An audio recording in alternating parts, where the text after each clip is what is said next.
Oh, hello kiddies. You've caught me in my downtime indulgent in some highbrow literature, bit of Macbeth today. The manga version, of course. Everyone talks like they've been hit in the head with a brick, but that Shakespeare really could draw.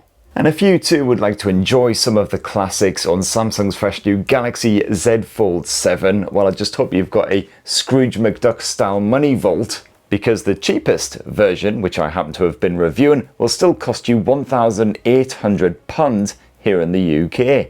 And the Z Fold 7 is an undoubted improvement over the previous generation in a handful of ways. But there are still some areas where it lags behind the competition. Anyway, here's my Samsung Galaxy Z Fold 7 review, and for more on the latest and greatest tech, please do poke subscribe, ding that old notifications bell. Cheers!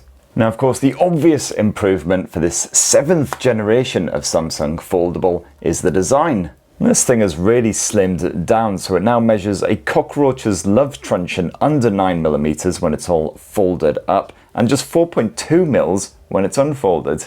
Not quite the skinniest foldable on the market, but pretty ruddy close, and of course that is measuring the thinnest points of the Fold 7. The body may be pretty slender, but those cameras do still poke out quite a ways. That does almost actually double the thickness of this phone. And because of that corner positioning, this does unfortunately mean you get some major jiggle action, especially when the phone is folded up, but even when it is unfolded, which is really bloody annoying. But still, the Galaxy Z Fold 7 slides effortlessly into my pants, and it's just so much more comfortable to clutch and to use compared with its predecessor.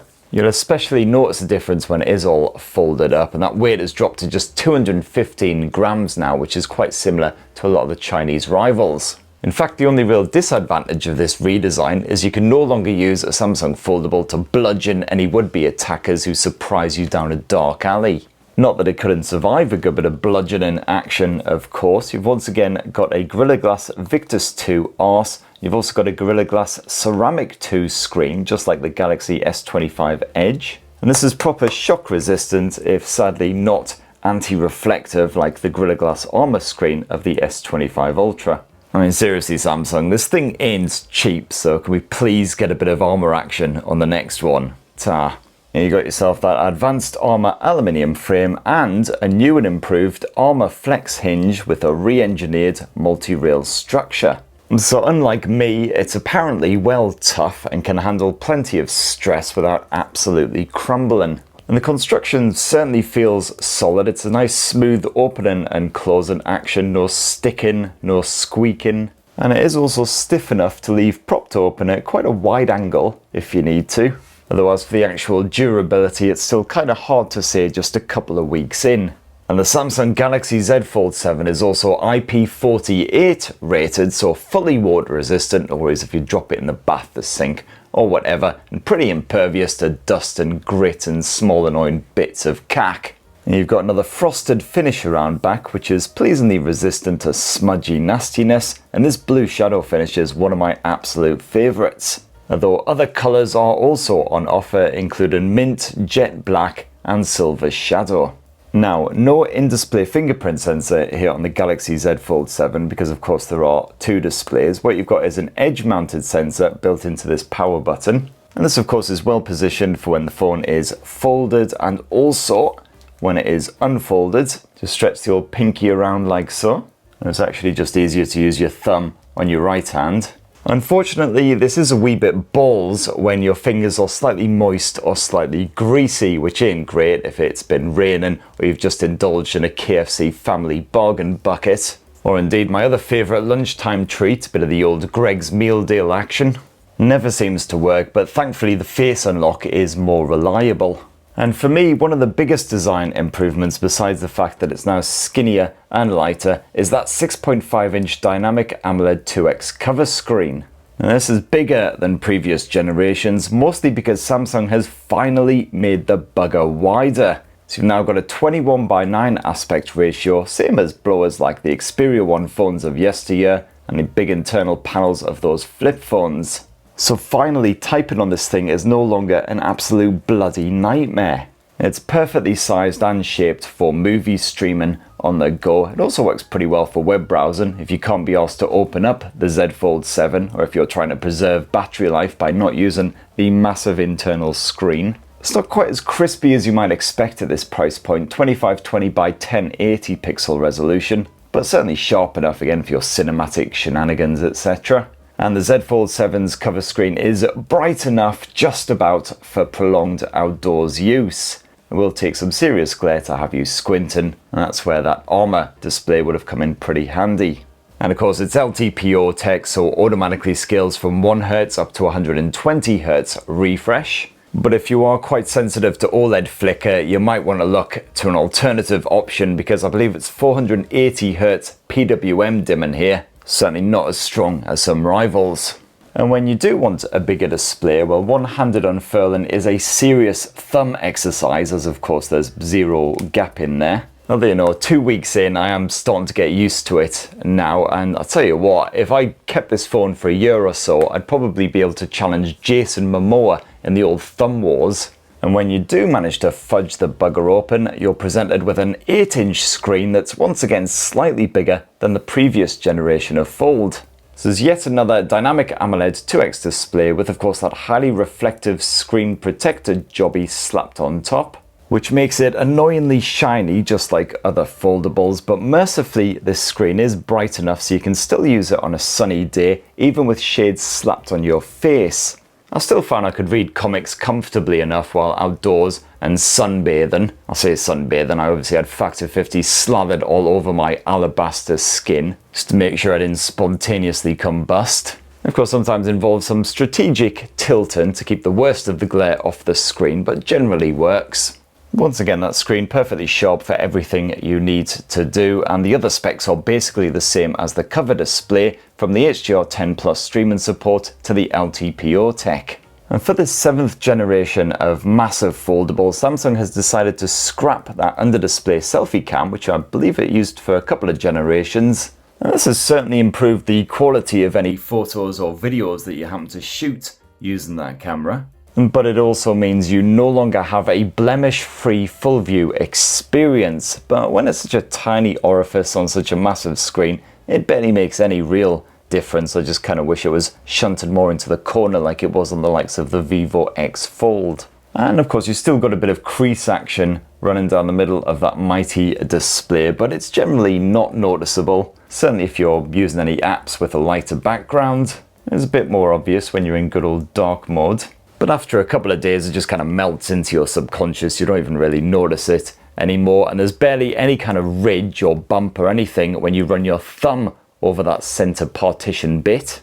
And Samsung has apparently added a grade 4 titanium lattice just underneath the display. Very posh, just to help improve its durability while also slightly thickening the glass itself. And again, kind of hard to comment on just how durable this display is after spending just a couple of weeks with the Galaxy Z Fold 7, but so far, so good, no complaints.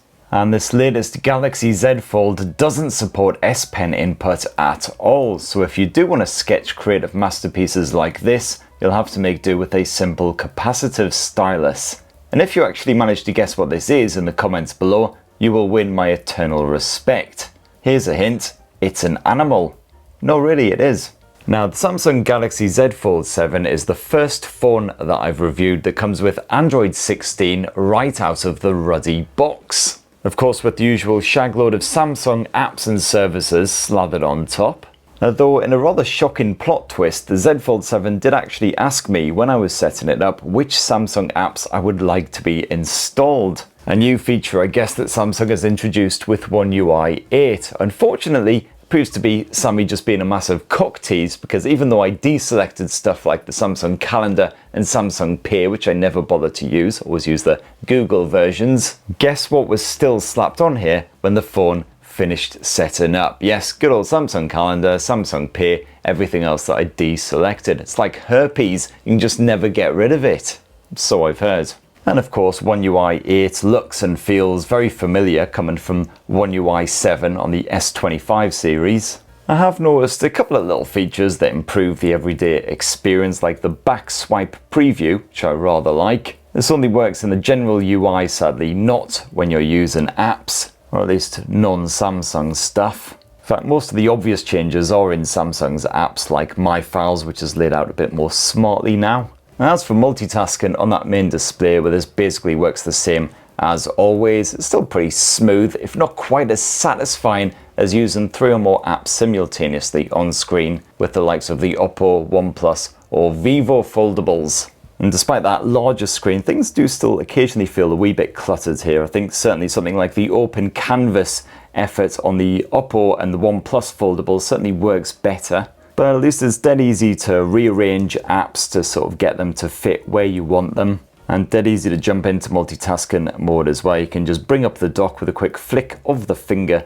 from the bottom there. Otherwise, a simple swipe of 2 fingers from the edge will also get you into split screen mode. So yeah, pretty intuitive stuff. And of course, Samsung is generous as always when it comes to the software support as well. You got 7 guaranteed Android OS updates, taking you all the way up to Android 23. Good bit of maths there for this early in the morning, and 7 years of security patching as well. But what about performance? What is powering this mighty foldable? Well, it is the Snapdragon 8 Elite for Galaxy, so Samsung has worked with Qualcomm just to fine-tune their Billy Big Bollocks flagship chipset. Apparently the exact same silicon you'll find stuffed inside of those S25 blowers, same number of cores, same GPU, etc, etc. And my review model is the base version with 12 gigs of RAM, but you can upgrade to 16 gigs if you're that Jeff Bezos fella. You literally sleep on mounds of cash. And the everyday run-in is pleasingly smooth, even when you've got several apps slapped on that screen at once. Any tiny moments of jank can inevitably be blamed on OneUI not being quite as slick as some rival launchers. And if you are a hardcore gamer, well, great news, I spent a good bit of time with Wuthering Waves, maxed out those graphic settings, and the gameplay was still smoother than a porno bloke's happy sack. Even when gaming for well over an hour, the Z Fold 7 got a wee bit hot around the camera bump area, but nothing worrying at all, and it certainly didn't impact the performance and the gaming smarts. That whopping great internal screen is nice and responsive, and you do have a basic gaming mode as well, which is nowhere near as feature-packed as what you'll find with ColorOS phones, etc. But you got a handful of useful tools all the same. So no bother whatsoever with the performance, but then we come to the battery life, and this is where I always get a bit nervous slipping my SIM inside of the Galaxy Z Folds, because Samsung hasn't upgraded the battery capacity at all for the Z Fold 7. At least they haven't downgraded it, because they made the phone considerably skinnier, of course. But it is still a rather meager 4,400 mAh capacity cell, which is smaller than a lot of flagship phones, and a hell of a lot smaller than what you'll find stuffed into some rivals, the likes of the OPPO Find N5, the Vivo Fold, of course. And sure enough, unless I was proper bloody careful, I did find myself all up in that power saving mode basically every evening. The battery drains pretty fast when you're using the main screen, so if you're reading comics on that internal panel, while also simultaneously streaming a bit of Spotify to your headphones, you can basically expect just under 6 hours of total reading time from a fully charged battery before the Z Fold 7 goes kaput. Likewise, gaming on Wuthering Waves, you can expect around 5 hours of action on medium graphics settings, which drops to around 3 to 3.5 hours when you do boost those visuals up, which is again not amazing for a massive foldable compared with some recent rivals. The only way I find I can reliably make it through a full day on just a single charge of the Galaxy Z Fold 7 is if I don't really use that massive display for much. I tend to stick to the cover screen for most of what I do, which then of course kind of defeats the whole point of having a massive great foldable like the Z Fold 7, where you want to unfurl it and use that main display for browsing the web, for reading comics, doing a bit of gaming, whatever you are into. And then to make matters worse, if you are running low and you need to give it a quick top up because you're about to head out for the evening or whatever, well, good bloody luck, because this thing maxes out at 25 watt wide charging. So if you are running dry and you bung a cable in it, you'll have enough time to bugger off and watch an entire Marvel film, if you happen to hate life, before this thing will actually be fully charged again. And now, of course, the main headlines as far as the Galaxy Z Fold 7's camera tech goes is the 200 megapixel main shooter ripped straight out of Samsung's Billy Big Bollocks blower, the S25 Ultra. Now this does still capture 12 megapixel photos by default, but you can bump that up to 50 megapixels or even the full 200 megapixels if you fancy absolutely slaying your internal storage. And the results are of course completely predictable for anyone who's used a Samsung smartphone before. Images all have that bright iPhone-y sheen, and saturation is quite common on a sunny day, while colours are slightly boosted at times compared with what you'll see with your eyeballs. That heavy processing does mean that the contrast appears rather unnatural at times, so personally I do prefer photos taken with something like a Vivo or a Xiaomi blower. But if you really like those brighter Samsung vibes, then the Galaxy Z Fold 7 will absolutely polish your flute. Action shots normally come out just fine as long as the lighting is good enough for that fast shutter action to work, while indoor snaps can look a wee bit soft in the more ambient light with incredibly shallow focus. And night pics are simply fine, not too much noise in there thankfully.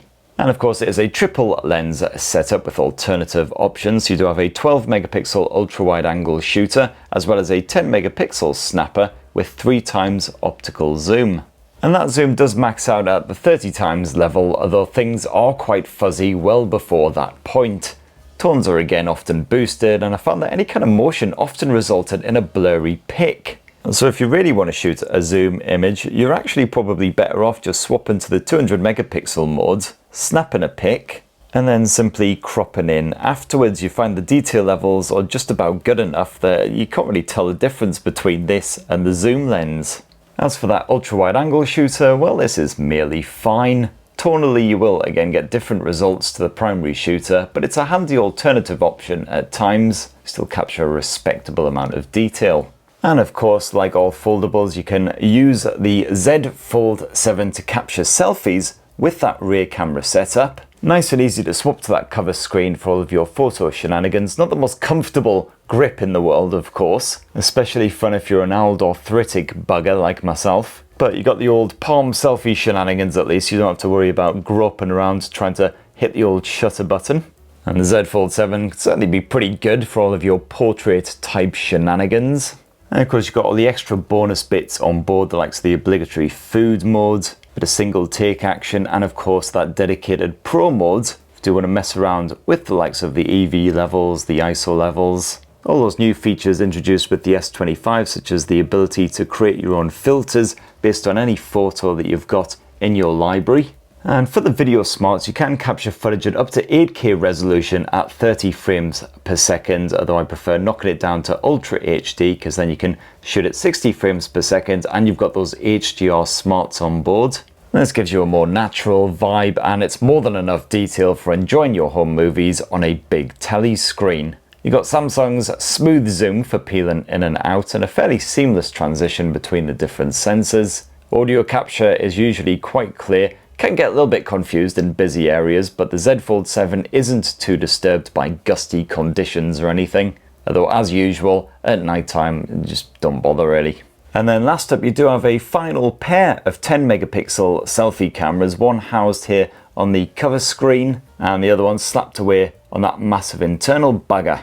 And you can of course use those main rear cameras to shoot a bit of vlog action if you want to, using the cover screen as a kind of preview. So again, you can capture your lovely, wrinkly, saggy, haggard, tired looking expression in 4K 60 frames per second glory. Or you can simply use the selfie camera on that cover screen, which can again capture you at 4K 60 frames per second. Far too much detail. I'm sorry, this is not the correct line of work for me.